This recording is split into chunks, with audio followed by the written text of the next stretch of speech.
శ్రీ మహావిష్ణువు 8వ అవతారం కృష్ణ అవతారం. ఈ కృష్ణ అవతార చరిత్ర ఏంటో తెలుసుకోవాలనుకుంటున్నారా?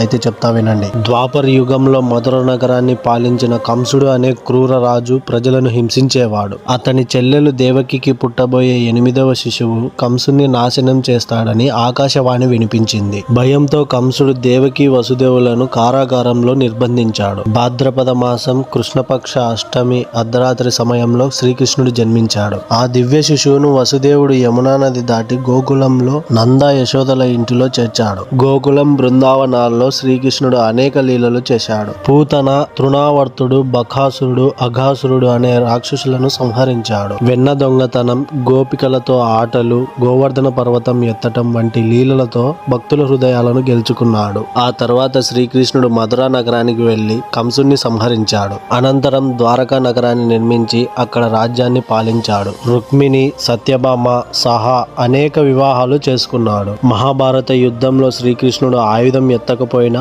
పాండవులకు సారథిగా నిలిచాడు. అర్జునుడికి యుద్ధ భూమిలో చెప్పిన ఉపదేశమే భగవద్గీత. ఇది మానవుల జీవితానికి మార్గదర్శకం. ఈ శ్రీకృష్ణ అవతార సందేశం ఏంటంటే కర్మ చెయ్యి, ఫలితాన్ని ఆశించకు. ఇలాంటి మరిన్ని చరిత్రల కోసం మన ఛానల్ ని లైక్ చేసి, షేర్ చేసి, కామెంట్ చేసి సబ్స్క్రైబ్ చేసుకోండి.